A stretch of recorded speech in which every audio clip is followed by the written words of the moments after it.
Good morning, everybody, and welcome to Weekly Wake Up. This is always our opportunity to check in with the employees of BVSD, you awesome people out there, and to have a conversation about the important things that are going on in the district, to share insights from our educators between each other, and to really try to make sure that we're all working together during this crazy time that is the pandemic. This has been a challenging time for our educators, but it's also been a great opportunity for innovation and a real consideration of how we engage students during this time that we're talking about, this difficult time. And also, it's so important that we're keeping them excited about their learning. We've long known that project-based learning, or PBL for short, is a great way to keep our students really bought into learning, but also as the pandemic hit, about a year ago, it started creating some worries, about can we continue to do these collaborative efforts? After all, how do you pull kids together to work on something, have guests interact with them? Can any of that really happen during a pandemic? And the answer is yes, it can. And we got an awesome panel today to talk to you about how that's done, and also a big project that they really want to try to pull in educators around our entire district on. I know that this last week I actually had a conversation with a teacher about this very topic and some of the concerns that had popped up after the pandemic happened. And one of the things that just struck me about what she had to say was that she said, no more time than now is it important to do things like this, to be part of PBL, because in the end, again, that engagement of students is so key. So before we dive deeper in, I do want to have Tiffany Lychok, our Director of Instructional Practices for the Northwest area, join us. Good morning, Tiffany. How are you? Hi, Randy. I'm great. Thank you for having us today. We're really excited to talk about this amazing project that these awesome teachers have helped us put together. So we're grateful for the time to share with you today. Absolutely. And as I've said to you, she and I Tiffany and I worked in Douglas County together. We worked on some PBL stories down there. It is like one of my favorite topics of all topics. So if you can tell that I'm excited about this, I am, absolutely. So I want to have you kind of give us a little bit of a primer about what PBL is, and then we'll chat with our educators in regards to the work that they're doing in this specific project. Why don't you tell us just, what is PBL, first of all? Yeah, so PBL stands for project-based learning, as you mentioned, Randy, and it's really just like a teaching framework or methodology where the way in which students learn stuff, academic content, is they work for an extended period of time to really investigate and kind of respond to some sort of authentic, really engaging, either complex question, problem, or challenge. One of the things that I personally love about project-based learning is when it's really carefully aligned to state standards and kids are engaged at a really high level. It can be incredibly rigorous, right? Like really challenging, and kind of a yes and situation in terms of kids learning both academic content and being really engaged and finding their learning challenging and relevant. So recently too, there's always been some research around PBL, but that's been sort of a little bit of a hole around project-based learning and its effectiveness. And there's been just recently released 4 kind of really major research reports out of some really respected universities that are showing how much PBL can be proven not only to increase student engagement, which we know is really important, but also student growth and academic achievement from everything from our youngest learners, first graders, all the way up to our high school AP students. So yeah, in a nutshell, that's what it is. A really great way to engage students in making learning authentic and relevant to their lives. Yeah, I know you mentioned a couple times authentic, relevant. Those are key parts of this. And when I think about it, I think about those favorite moments when I was, in school, and those opportunities. Again, I followed that dream of being a TV person, and having a TV studio in the school was part of that. And even before that, the opportunity to touch a camera, and it just opens up this world. What is it about that relevant, sort of authentic nature that really sparks kids learning?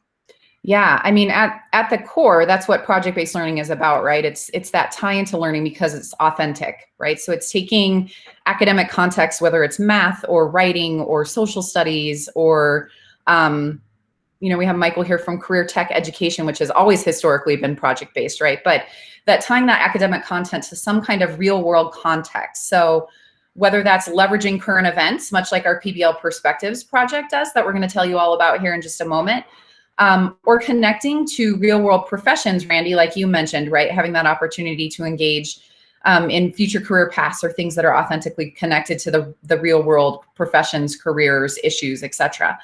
And it really gives students the opportunity to become interested in the academic context because it ties to something that matters to them, right? It sparks their interest and really makes them want to learn more. PBL should put students in a leadership role in their learning in terms of that buy-in and being authentic, and really should ask them to think critically to either solve problems or answer a complex question or offer solutions or perspectives on really broad issues. One thing to note that there's a pretty big difference between project-based learning and doing a project, right? So there are a lot of times where kids will learn a whole bunch of stuff and then at the end they'll do a project to show what they know. Well, project-based learning actually kind of flips that on its head in that it asks students to engage in learning because of this authentic, relevant, real-world product that they produce at the end and share publicly with an audience. So that's what we call like main course PBL, is that the learning happens because of the project. Not at the end, which is more of like a dessert type thing. So that's where you start with PBL, right? Is the project is the beginning of the learning and really what drives the learning throughout the unit, and not what happens just at the end as a way to measure learning. So we have a really great example with this group of main course PBL.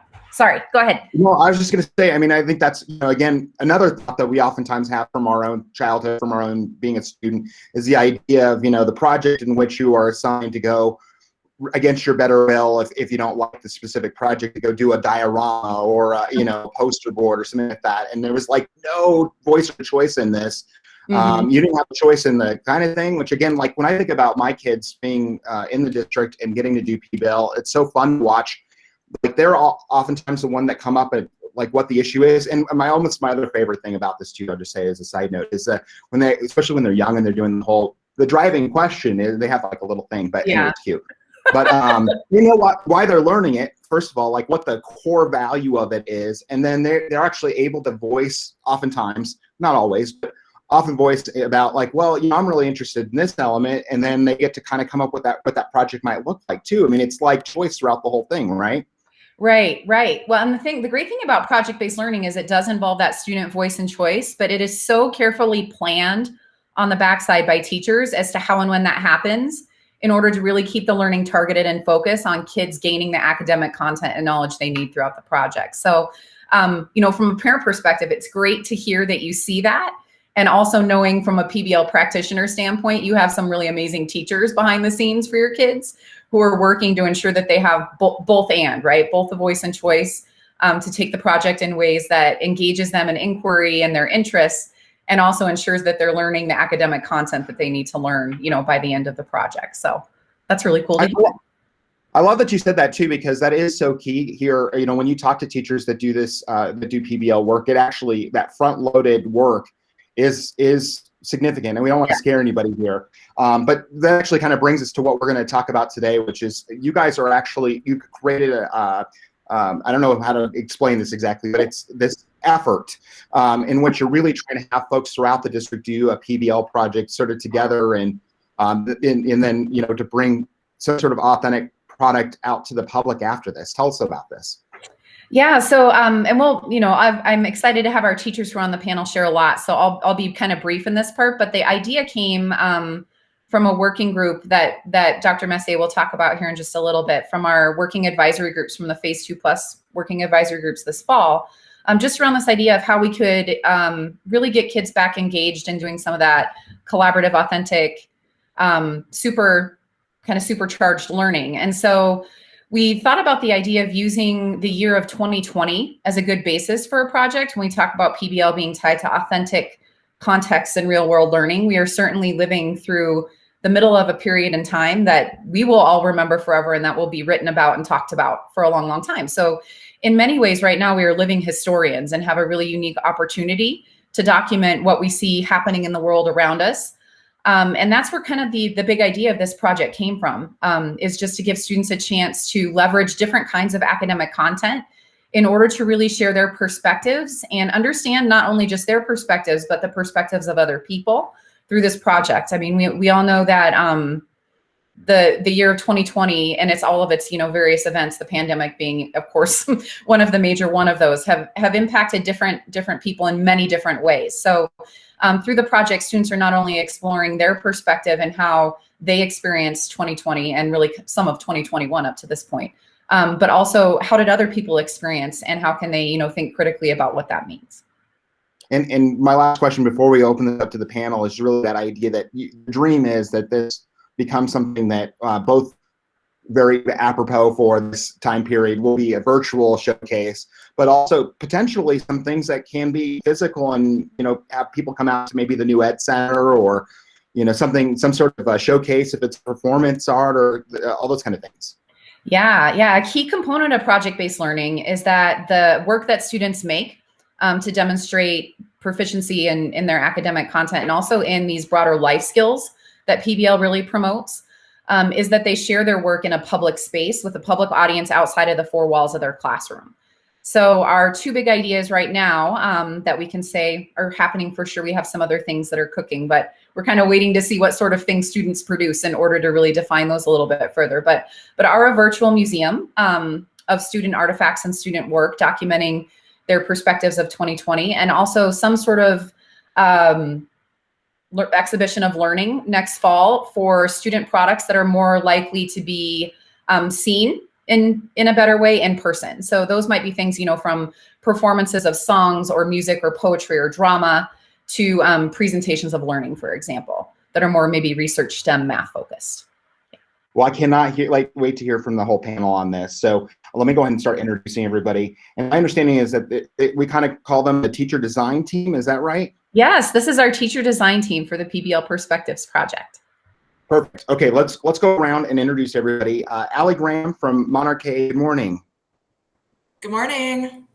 Good morning. How are you today? Good, thank you. Thanks for having us. And then we've got one of your colleagues, Clifford Roberts from Monarch as well. Good morning, Randy. Thanks for having us on here. Absolutely. We've got Francesca Gettleman from Eldorado K-8. Good morning. Thanks for having us. Did I get that right, by the way? I was telling her I'm infamous for my really bad pronunciation. So thank you for helping me out with that. You got it. Thank you. Good.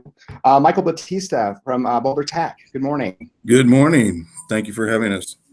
Absolutely. Sarah Nelson from University Hill. Morning. Thanks for having me. Good morning. Sophie Ramus from Centennial Middle School. Great. Good morning, everyone. Nice to have everyone here. And then Katie Miles from Centennial Middle School. Hey, good morning. Thanks so much, Randy, for having us here. Perfect. And then rounding up the group from our district leadership team, Heather Hansen, coordinator of instructional practices for the East Network. Good morning. Happy Monday, everyone. Happy Monday.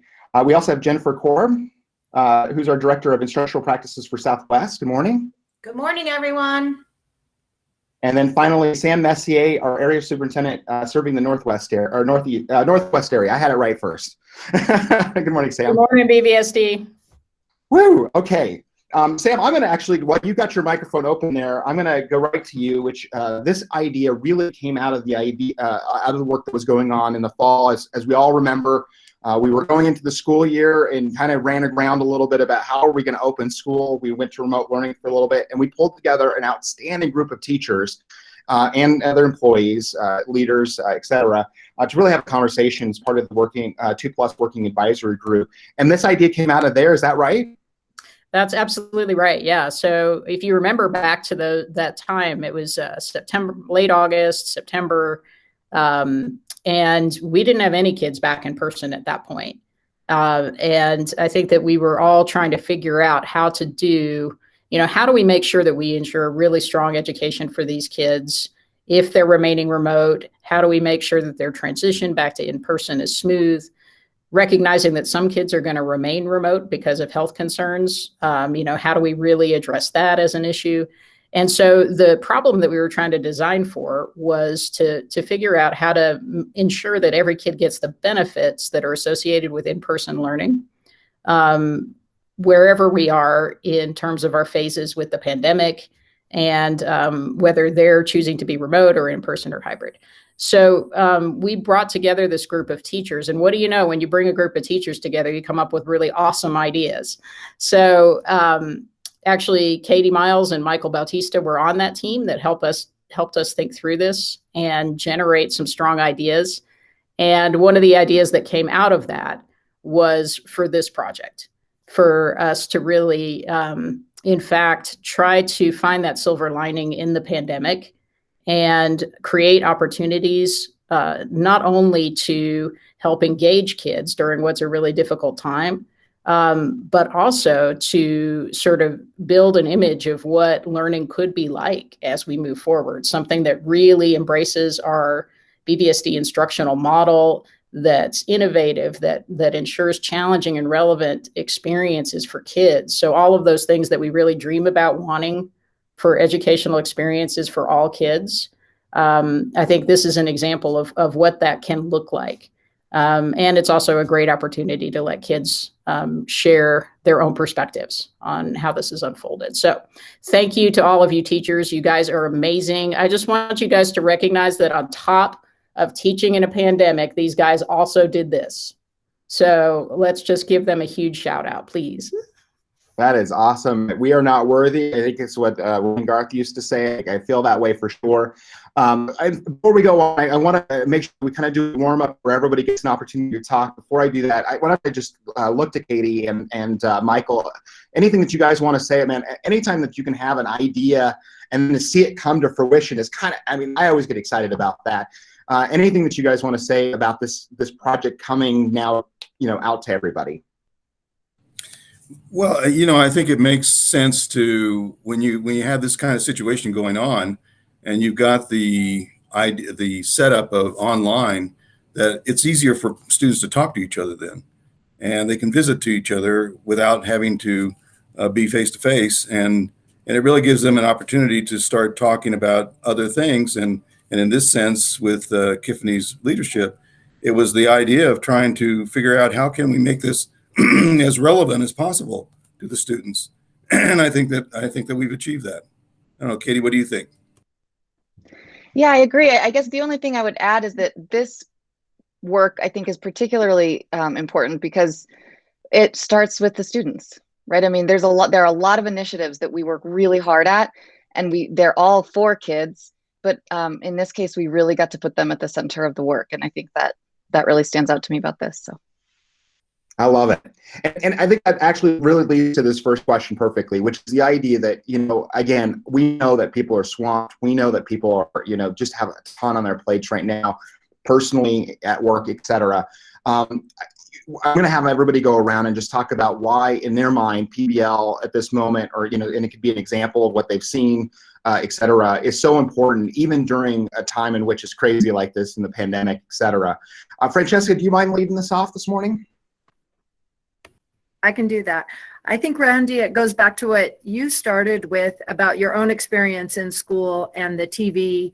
And I think for me, too, I had an experience in 6th grade where we ran our own companies and businesses, and that's what really sticks with me from elementary school. So PBL just became a part of what I wanted to provide for students. And I think as we've gone on, it has become more academic focused and not just the fun project stuff, but putting behind all of the learning. And I think the pandemic's just really brought to light how important it is to engage students. That during this time, it's really easy for kids just to hibernate at home or turn into video games. And it's our responsibility to draw them out and to give them a sense of purpose and a sense of their voice and the power of their voice. Like Katie was saying, this is the chance for students to lead and let us know what they're feeling. So it was fun to be a part of designing it, and we hope that it does engage the students, and that we've left it kind of open for the kids to come up with their own ideas, because we know that they have them, and we hope to give them the platform to share them with the community. Awesome. Great way to lead us off. Why don't we go to your colleague over at Monarch as well? And do you go by Cliff or Clifford? I just want to make sure I get that right moving forward. I go by either. Cliff is probably more common. Okay, perfect. I always hate when people call me Randall if they see that on my email, so that's why I ask. But Cliff, why don't you go ahead and go next? So one thing that I really like about PBL is it's something that cements a memory in your in who you are. Because I think back to when I was in middle school, the things that I remember are my science class where we did things hands-on. I remember creating a play that I did with a group of friends that we presented to the whole school. And then I also remember like my home ec class. And so my desire for PBL is that kids have those connections with their history class or their writing, or even better, if we can take those instead of siloing them, have them where they connect across the curriculum, and so that they have a memory, and that memory then seats their learning so that they learn at a deeper level. And so that's really why I really like PBL. And I saw that in this project, is that kids were able to take their experience and use their writing and look at it through the lens of history and perspective, that they're living in history right now. That's outstanding. It really is such a great opportunity in that way. Why don't we go to our friends from Centennial Middle School? Sophie, you want to go first? Absolutely. I agree with everything that's been said. And I would say, I wrote the STEM curriculum for middle level, and just the opportunity, as a math teacher, I taught writing in the past and reading, and it naturally leads to connecting with kids. But what I love most about PBL is, as a math teacher, I get to hear kids' thinking and desires and interests, and it kind of weaves in a personal vein into math, which is sometimes a challenge. And so, and I've been lucky enough to start my project already, and just the diversity of interests about 2020 is unbelievable. They've thought up stuff. I'm like, oh yeah, I never even thought of that. And, some are coming in at like the increase in animal adoptions, which is so, prevalent, puppies, COVID puppies, all the way up to, comparing kind of global COVID deaths and kind of comparing to Colorado, and just seeing, they get snippets on NPR when their parents have it going in the kitchen, or, so now they're able to like pull it all together and really look and process and talk and see shared experiences. And a bunch of kids are doing the same thing, so they're collaborating on research and supporting each other. And it's just great human project. That's what I love most about it. And I love what you said too. Not that I got a pandemic puppy. Recently. I mean, again, like, you open it up for the kids to kind of see those things and to put it forward, and then they're more excited about it. I love that. Katie, oh, sorry, what was that? I said they love puppies. Yeah, not right. Katie, go ahead. Yeah, thanks. I guess the only additional piece I would add to the importance of PBL in this time is that when we put this kind of work out for kids to do, it's empowering, right? And yes, it's engaging and authentic, and those pieces are important, but especially when times outside of school are hard, I think empowering students inside of school matters a lot. So that's what I'm most excited about this. I think to really let our students know, like, look, this matters, and your voice matters, and the way that we process this together is really important. So that's what I really love about PBL always, and so it's especially, I think, relevant now. Michael, I know you spoke about the project, but again, walking into a place like Boulder Tech and what you guys are doing in construction, it's so right there. What else would you want to say in regards to PBL and the moment? Well, one of the things I had to do is kind of wrap my head around how would I bring construction to this, and and so it was a matter of the unit that I'm going to be going with is space construction, and how would you isolate this kind of pandemic or epidemic that might occur in space, and the habitats that would be built on the planets that we're exploring right now, the Moon and Mars, and so it's going to be a very controlled project-based learning, but at the same time, it's really going to bring in biology, epidemiology, physics, sociology, math, geology, astronomy, creativity and critical thinking, visual arts, lang arts.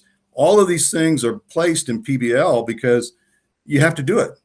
I mean, students don't realize that they are doing it because it's a project that they're exploring. But when they start looking at primary resources and secondary and all these areas, it really is amazing to see the projects and the product that they will come out with. And so that's why I'm very excited about PBL. I mean, I've always taught PBL because of my backgrounds and having a school that way too. So it's been a lot of fun. And I know watching your colleagues over at Boulder Tech, it's been so interesting to see how, especially when the remote learning only was happening. And I think about the CSI class, I can't remember what they call it exactly, crime, anyway. Yeah. Crime scene investigation. Yeah. And so she had to kind of take photos of a murder scene in a tent in her backyard. She put it in a tent so that her neighbors didn't get too freaked out. But she also alerted them because oh my gosh, getting called away by the police and them realizing it's all mannequins or whatever. But exactly. They call in their neighbor for trying to bury something in their backyard that they thought was anyway. Side note. But yeah, I mean, this has been such an interesting challenge right now during this, and you guys have found a way to do that. So thank you for all your hard work in that, Michael. Thank you. Why don't we go to Sarah next, over from University Hill? Yeah, I wanted to add to the conversation that, when PBL is done well, it can be really empowering for our emerging bilingual students. So, oftentimes they have, great ideas and they have the intelligence. They're learning the language to express it. And especially in bilingual schools, we're really good at, accessing all linguistic resources, Spanish, English, and any other languages that they may have. But, when for the primary unit, the science piece particularly, I built in key academic vocabulary and language structures so that all kids can participate and share their perspective about 2020. And also having some modeling of, the science piece is about, for second grade, it's about wolves. For K1, it's about trees and different perspective. I won't go into the real deep details about it here, but having kids see different perspectives about something that is not personal to them, like wolves are not personal to them. So it's easy for them to see, ranchers might see wolves in one way and biologists might see them in a different way.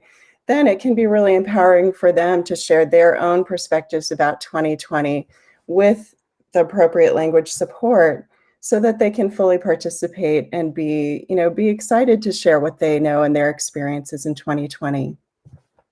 Awesome. Thank you. Allie. Yeah, hi. I just want to add, kind of piggyback off what Sarah was saying about empowerment. And one of the big things that I noticed throughout this project was how this can empower teachers to use PBL in a really low stress way. I learned personally so much about the new instructional model, using it, trying it, engaging in it. And so I think that's another byproduct of this project, which is a great introduction for teachers to that too. I think that's a really great point. I will go around to also our other friends. Heather, did you have anything that you wanted to add? Sure. Yeah, I think if you're a teacher out there and you've been thinking about dipping your toe into PBL, this is like such a training wheels moment, because these brilliant teachers have already done so much of the design that goes in the beginning of these projects. And, we're all going to need to find a way to process and reflect this sort of, you can't make this stuff up kind of year with students. And so to have these units ready to go as a powerful way to guide us through that process is such an exciting opportunity. I'm just so grateful for all the time that these teachers spent designing and then reflecting and revising again and then designing, because I think PBL underscores that it is just impossible to separate academic and social emotional parts of our kids.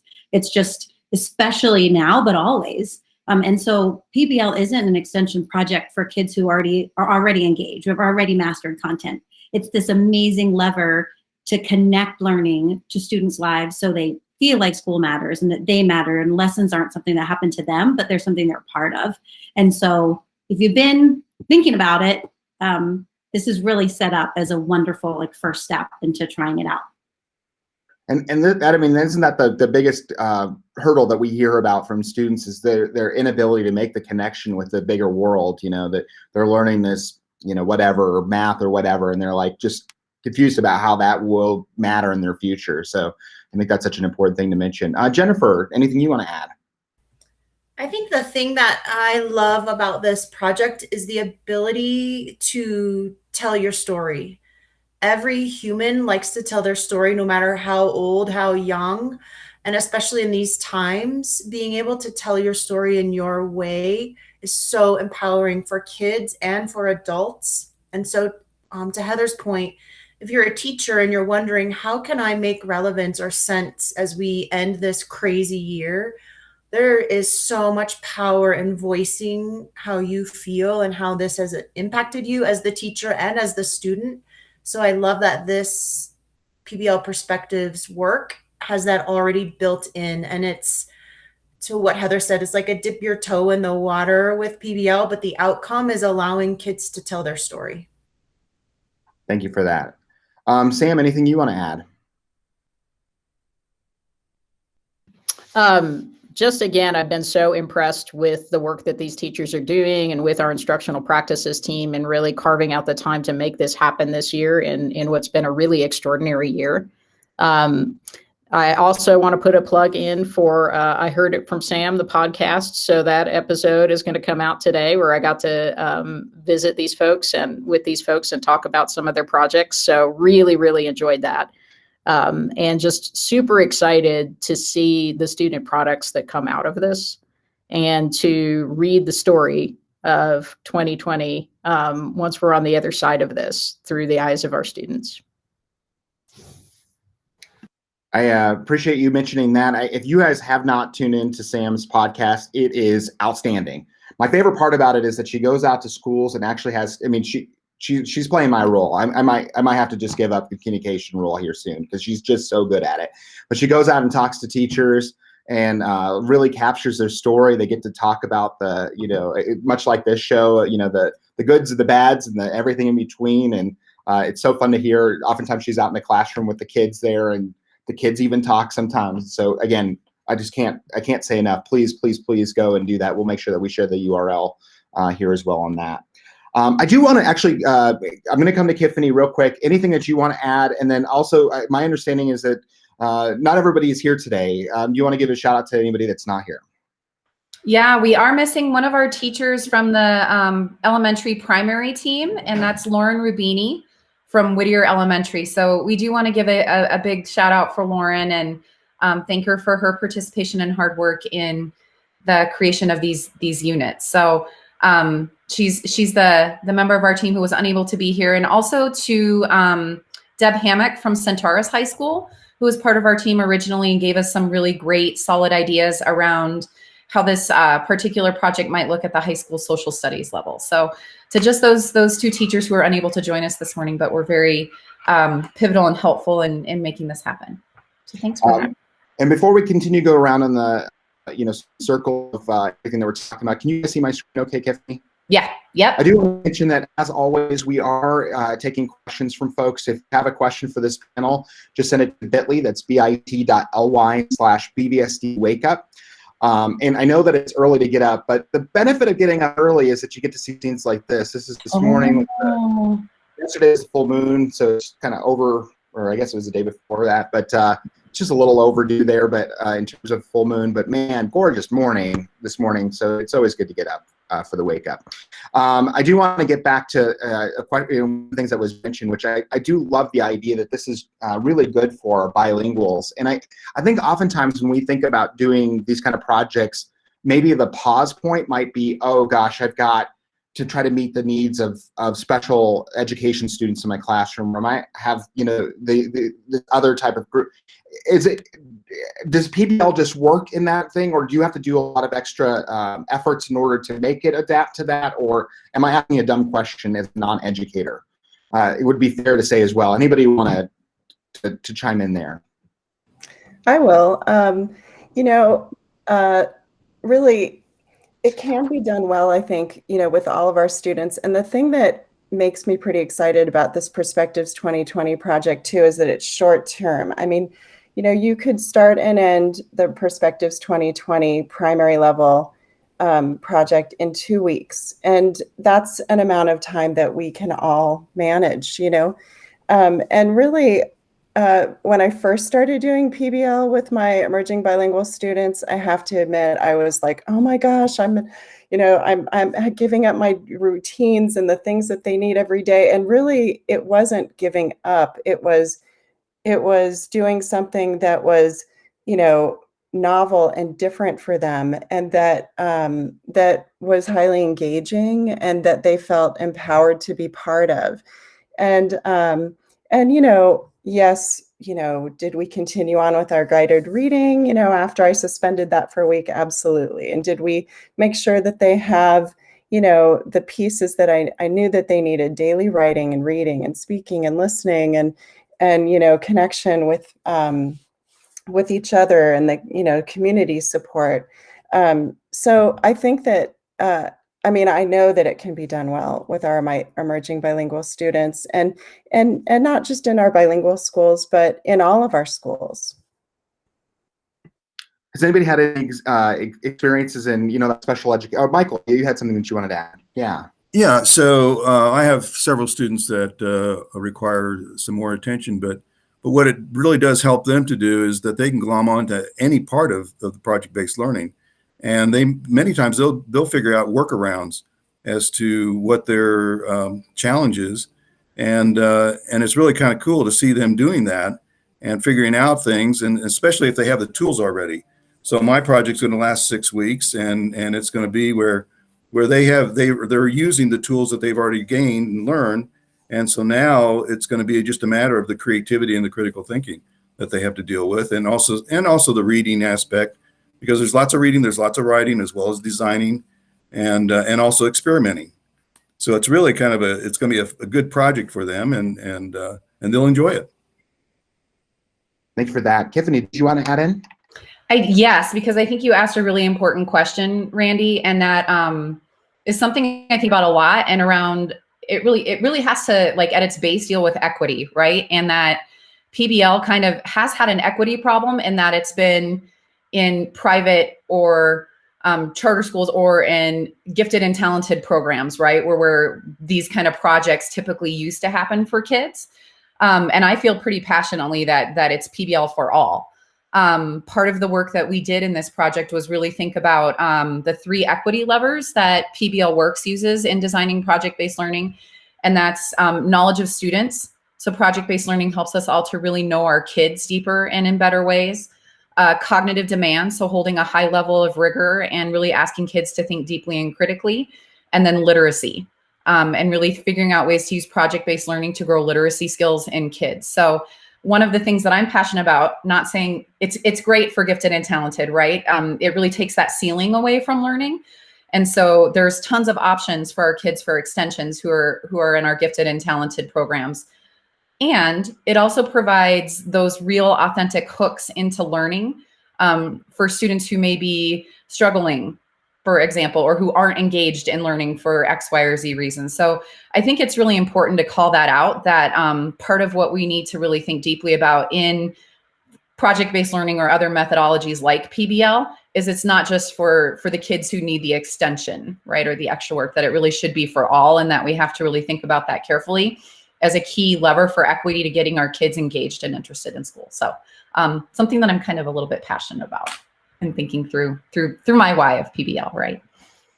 Awesome, thank you. I do also want to mention, I know that there was a lot of conversation after the pandemic had started that for a while there, everyone were doing projects around the crisis, and that there was some concern about, you got these kids, and in some ways they've been traumatized by this. They're watching family members get sick, or whatever, and maybe they're very, very sad about the things that they're losing. Well, anything that you guys want to share in terms of approaching this in a way that honors that and understands where they might be coming from, given that this has been so traumatic for everybody? I'll jump Heather. in. Oh, yeah, go ahead, Cliff. Go ahead first. So in our project, kids were reflecting on the last year, and they did podcasts or video diaries. And one of the things that we noticed that happened within our kids was we watched them process what had happened over the last year, where they had experienced it, but they had never really let it settle in as to what had happened. And so we got to watch their emotions, and in a really good way, because they were able to work through their emotions and express what had happened in the last year. And Allie used the word cathartic. It was really cathartic for the kids to work through those issues. And I think it was, even though they've seen it on TV or they hear their parents talking about it, doing the project personalized it for them in a way that I don't think they would have been able to do without the project. You know, I do want to mention too, I don't know if you guys watch or listen to This American Life, but they have this one session that was actually outstanding, in which they talked to a teacher who, there was a drawing that some kid had done, and it was Bob's sister. It was like a minion. Didn't really look like a minion, I guess, or whatever. But to what Cliff was talking about exactly, like they ended up having a funeral for Bob's sister, and because she disappeared. Anyway, it was a very interesting story. Long and the short of it is that they were really coping with the situation of the pandemic through this funeral, and everybody stepped up and had their opportunity to talk about this drawing, Bob's sister, and what it meant to them. And really what they were dealing with was the pandemic, sort of as a proxy. And I thought that was just totally interesting. And I think, you know, so important that we as educators, you know, help them to provide that avenue for those feelings and those things that they're going through. Heather, did you have something that you wanted to add as well on this point?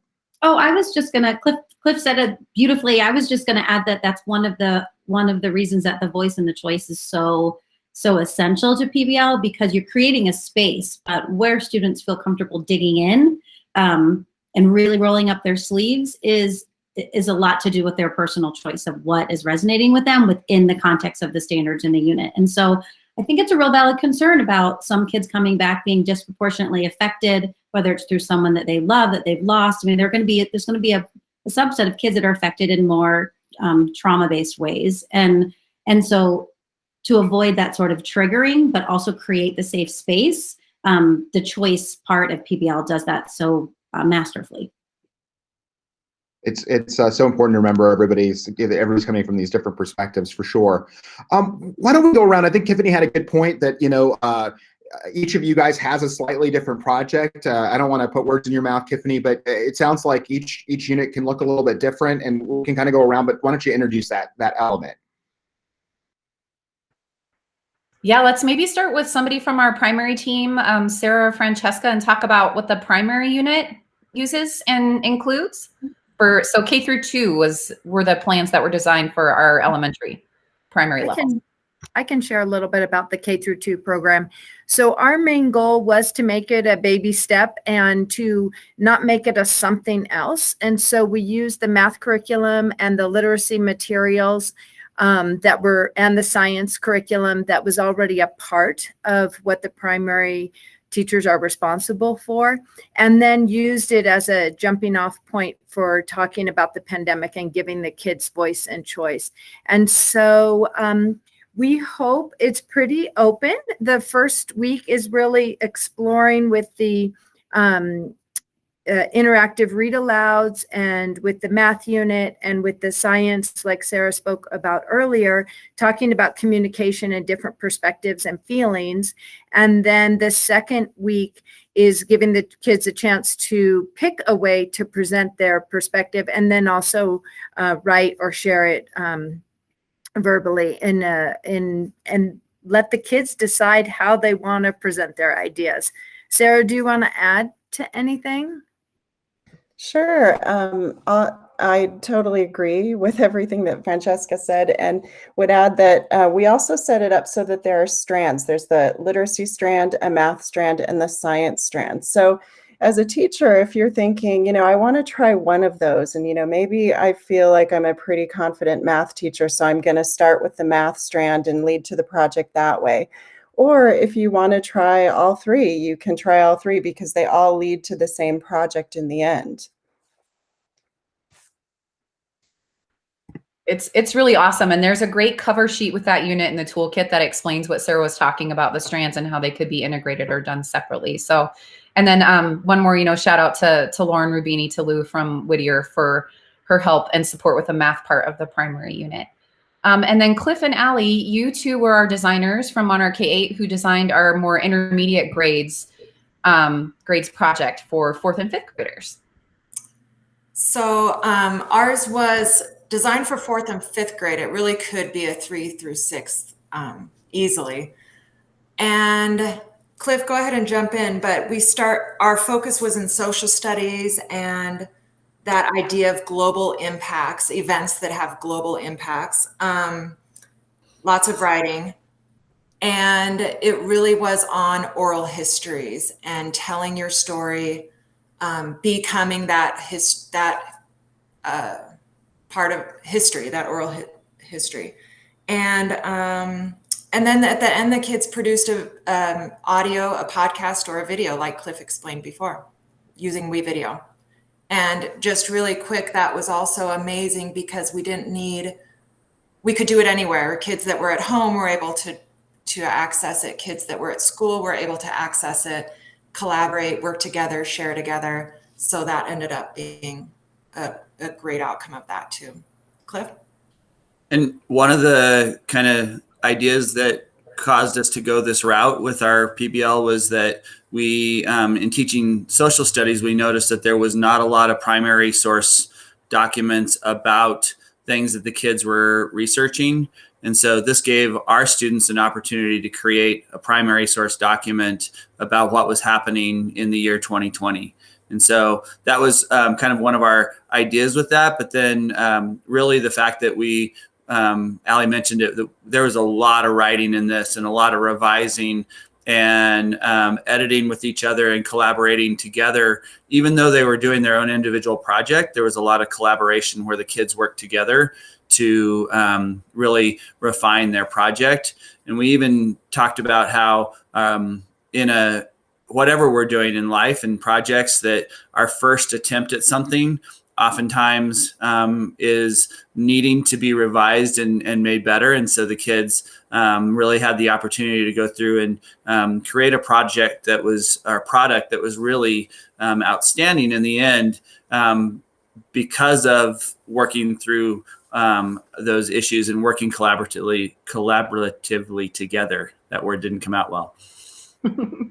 Thanks, Cliff. And I love that highlight. Another key design element of project-based learning is critique and revision, right? So that's clearly a skill that throughout a project, kids, in order for it to not be the dessert type that you just do at the end, are continually building their product throughout and getting critique and revision and feedback on it. So that was a really great way to highlight that and authentically integrate it into projects. Just a side little note too, we did have a number of district staff who served as sort of think partners for our teacher design team. So just a really quick thank you to those friends, and also who served on kind of like our final product for our teacher group was to present and share units with those folks and get some feedback from various district colleagues. So it's a great way to kind of mirror what happens both for our teachers and their learning and also with students in their projects. So those are our 2 elementary units. We have 2 at middle level. Sophie, do you want to talk a little bit about you kind of give us a little bit of a preview a little bit earlier, but the STEM kind of more math-based project that we have for middle school? Yeah, I'd love to. So my unit has mostly math and literacy standards. Being PBL, I was trying to mix a bunch in there, but of course some science standards are being hit because that's where students' curiosity lies, and just seeing the impact of 2020 on kind of our environment and such. The unit is designed to be about maybe 5 weeks, but of course middle level COVID teaching is super compacted. So I'm doing about a 3-week. You really can just kind of pick and choose some of the things and compact some days. And so I'm doing it in about 3 weeks right now. And it's linked with really data. That's what the question is how can we process 2020 through researching and presenting data. But then the literacy piece at the end is really saying, what is our data telling us and what's the story? And we really start the whole project looking at the New York Times analysis of different graphs that they provide, and kind of really digging deep and looking at the diversity of all different kinds of data presentation, and really what is it telling us? Because that's really what data is telling a story, and that humanizes it, and what's the impact, right? So the first 2 weeks are really just, what is data? How do we present it? And then the third week is, so what? Right? Like, how does this impact our communities, our world? How do we analyze it and tell our story? And then the end product will really just be,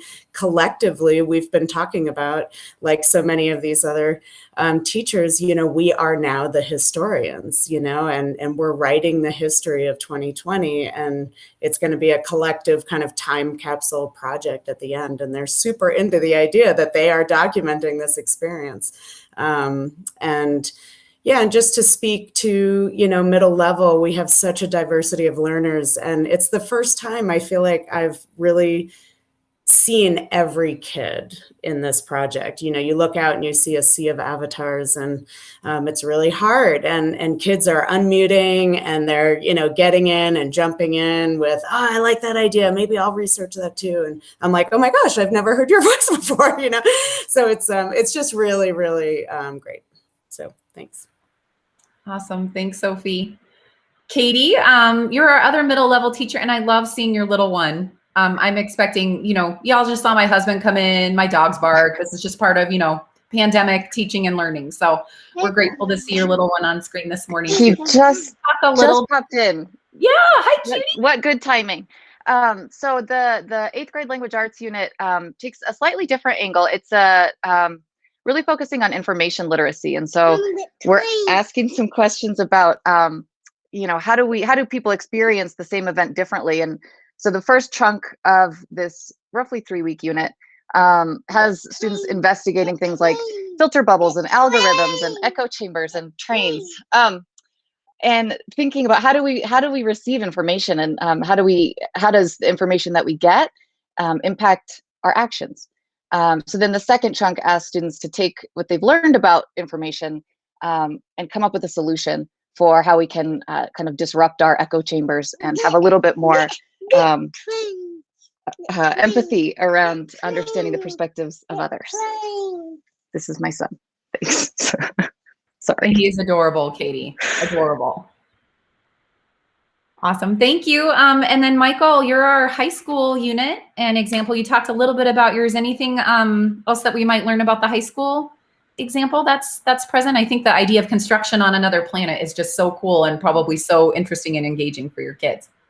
Well, and this grew out of the idea that this is the generation that's going to be going to space and constructing these habitats. But also, the first part of the unit is actually doing the historical aspect and researching that and thinking about when was the first time we started talking about space.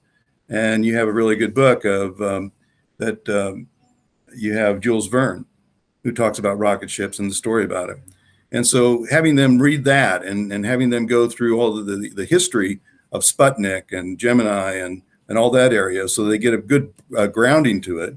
But then from that point, also talking about epidemiology and viruses and how will you isolate that, and what kind of experiences have you had already with that?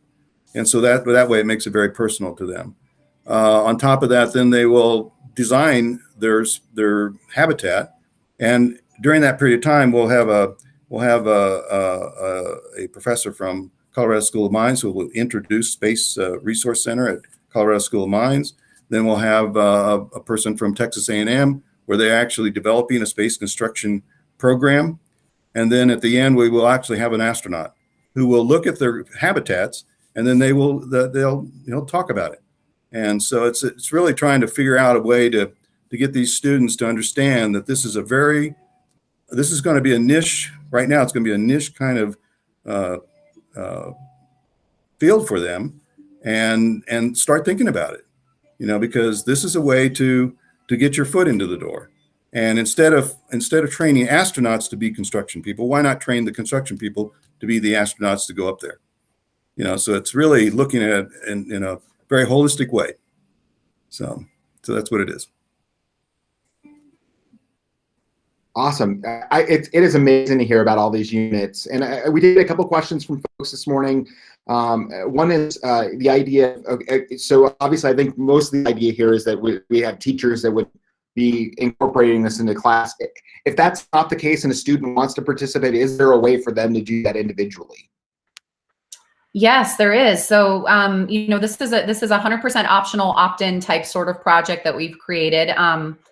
As we mentioned, it is aligned to a lot of content that will be taught in the spring. So hopefully that's an easy entryway for folks who are looking for something to do with certain content that's happening this spring. It's already kind of integrated in that way. And if caregivers or parents are interested in doing a project at home with their kids and submitting their student work, that's absolutely okay too. Part of the resources we've created into, in addition to these amazing examples of units that our teacher design team has created, is more of like a general project guide. And that one is wide open enough and kind of big enough that, you know, a teacher who might not find a unit that works well for their particular grade level or content area could use that project guide, as well as, you know, any parents or caregivers or folks learning from home who might want to do that with their students if their child is not participating at school. Perfect. And the other question kind of dovetails to that, which is, you know, we had a teacher at Pioneer that asked, you know, where are these units available? Another one from Angevine that said, where can we find those plans, lessons, et cetera, in Schoology or somewhere else? Where should they be going? Yes, we actually have a website to find these things. So bvsd.org/PBL 2020 contains all the resources in the toolkit. So it has those units from our amazing teacher design team that's here today. There's also linked to the criteria for submission. We do have some criteria that student products have to meet in order to be submitted to the district display. There's some examples of ways that you might integrate other academic content areas into this project. We have some examples of products that could be created in that project toolkit. And again, that general project guide that could be used by anybody to sort of walk through the learning pathway or the model for how this might work with more of a general sense of telling your perspective of 2020. So bvsd.org/PBL 2020. I'm going to just let's go around and I'll show at the end of the screen that URL as well as the other one that for Pam or for Sam's, I don't know why I said Pam, Sam's podcast. It was putting podcast and Sam together. I guess it does work, but it's like Benefit or something like that. I want to go around real quick, kind of fire style, just a quick thing about any other last thoughts from the team. Resources you found available, you know, very helpful to you during this process, anything like that. We'll just make it super quick. And I'll start with Francesca. I would just say start small and give it a try and give kids a chance to share their voice and have some choice in what they learn. Awesome. Cliff. I hope that as we designed it, all of us as teachers, we tried to make our unit plans where they were friendly for people to use and to walk through. And so if you haven't ever tried PBL, I just encourage people to try it. It's a great opportunity to have something kind of pre-designed. And so I hope that it would be used by a lot of people in the district. Thank you. Sophie.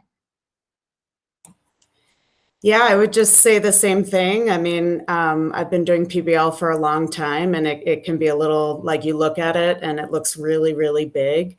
But again, just, you know, pick and choose a little bit at a time. And I think like the rest of us, we're hook, line, and sinker right now, because you'll realize that it's just so powerful and for your students and for you. And it's definitely worth the extra effort.